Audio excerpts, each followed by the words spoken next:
Carta a Tito, capítulo 1. Saudação.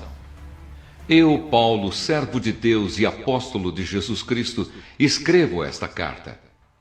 Eu fui escolhido e mandado para ajudar a tornar mais forte a fé que o povo de Deus tem e para fazer com que eles conheçam a verdade ensinada pela nossa religião, que se baseia na esperança de recebermos a vida eterna. Deus, que não mente, nos prometeu essa vida antes da criação do mundo e no tempo certo Ele a revelou na sua mensagem.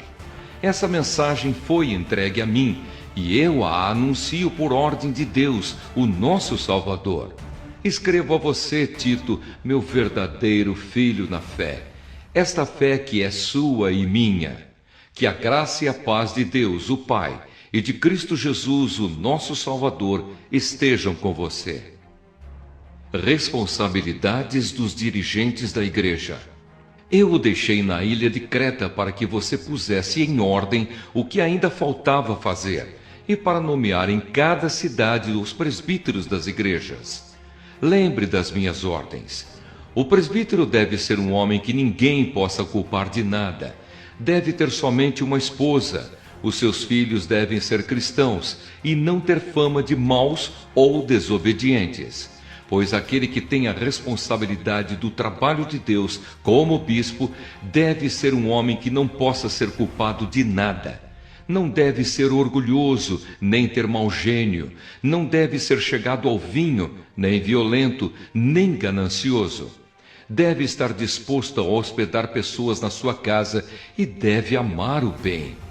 Deve ser prudente, justo, dedicado a Deus e disciplinado.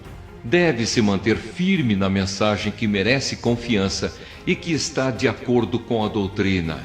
Assim ele poderá animar os outros com o verdadeiro ensinamento e também mostrar o erro dos que são contra esse ensinamento. Pois existem muitos, principalmente os que vieram do judaísmo, que são revoltados e enganam os outros com as suas tolices. É preciso fazer com que eles parem de falar, pois estão atrapalhando famílias inteiras por ensinarem o que não devem, com a intenção vergonhosa de ganhar dinheiro. Pois justamente um deles, um profeta da ilha de Creta, quem disse: "Os cretenses só dizem mentiras. São como animais selvagens, são os preguiçosos que só pensam em comida." E ele tinha razão quando disse isso. Portanto, você tem de repreender duramente esses falsos mestres, para que sejam sadios na fé e parem de dar atenção às histórias inventadas por judeus e a ensinamentos humanos que vêm de pessoas que rejeitam a verdade. Tudo é puro para os que são puros, mas nada é puro para os impuros e descrentes, pois a mente e a consciência deles estão sujas. Eles dizem que conhecem a Deus, mas o que eles fazem mostra que isso não é verdade. Estão cheios de ódio, são rebeldes e não são capazes de fazer nenhuma coisa boa.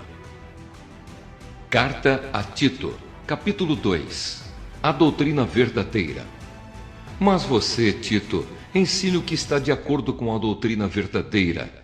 Ensine os mais velhos a serem moderados, sérios, prudentes e firmes na fé, no amor e na perseverança. Aconselhe também as mulheres mais idosas a viverem como devem viver as mulheres dedicadas a Deus.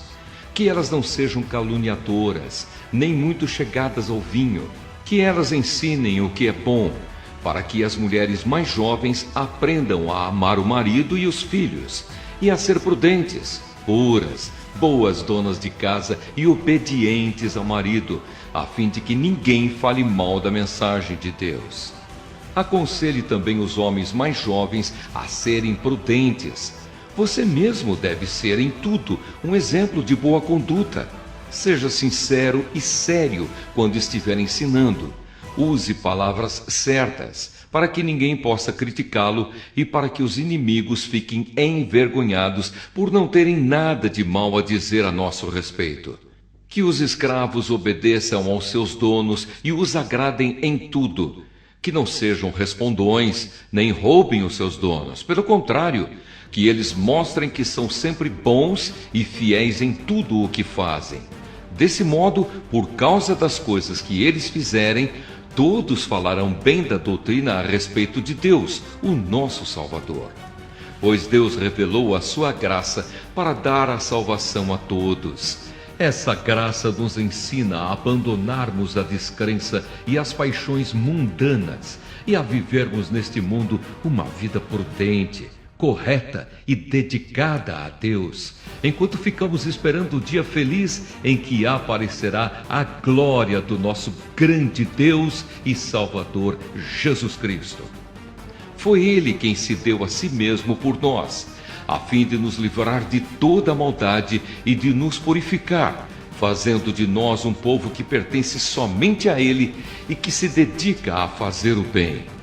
Ensine essas coisas e use toda a sua autoridade para animar e também para repreender os seus ouvintes, e que ninguém despreze você. Carta a Tito, capítulo 3. A maneira de agir dos cristãos. Recomende aos irmãos que respeitem as ordens dos que governam e das autoridades, que sejam obedientes e estejam prontos a fazer tudo o que é bom. Aconselhe que não falem mal de ninguém, mas que sejam calmos e pacíficos e tratem todos com educação. Pois antigamente nós mesmos não tínhamos juízo e éramos rebeldes e maus. Éramos escravos das paixões e dos prazeres de todo tipo e passávamos a nossa vida no meio da malícia e da inveja. Os outros tinham ódio de nós e nós tínhamos ódio deles. Porém, quando Deus, o nosso Salvador, mostrou a sua bondade e o seu amor por todos, Ele nos salvou porque teve compaixão de nós e não porque nós tivéssemos feito alguma coisa boa. Ele nos salvou por meio do Espírito Santo que nos lavou, fazendo com que nascêssemos de novo e dando-nos uma nova vida. Deus derramou com generosidade o seu Espírito Santo sobre nós por meio de Jesus Cristo, o nosso Salvador. E fez isso para que, pela sua graça, nós sejamos aceitos por Deus e recebamos a vida eterna que esperamos. Esse ensinamento é verdadeiro. Quero que você, Tito, insista nesses assuntos, para que os que creem em Deus se interessem em usar o seu tempo fazendo o bem. Isso é bom e útil para todos.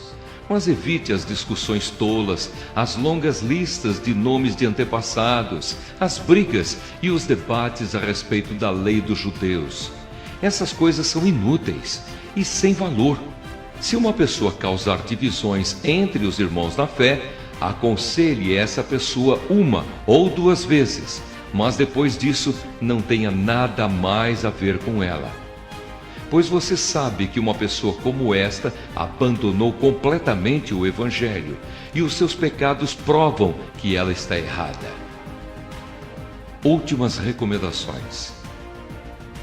Quando eu lhe mandar o irmão Artemas ou o irmão Tíquico, faça o possível para ir se encontrar comigo na cidade de Nicópolis, pois resolvi passar o inverno lá. Ajude o advogado Zenas e também Apolo em tudo o que você puder, a fim de que eles tenham o que precisarem para a viagem. Que a nossa gente aprenda a usar o seu tempo fazendo o bem e ajudando os outros em caso de necessidade, para que assim a vida de nossa gente seja útil. Todos os que estão comigo mandam saudações a você. Dê saudações aos nossos amigos na fé. Bênção. Que a graça de Deus esteja com todos vocês.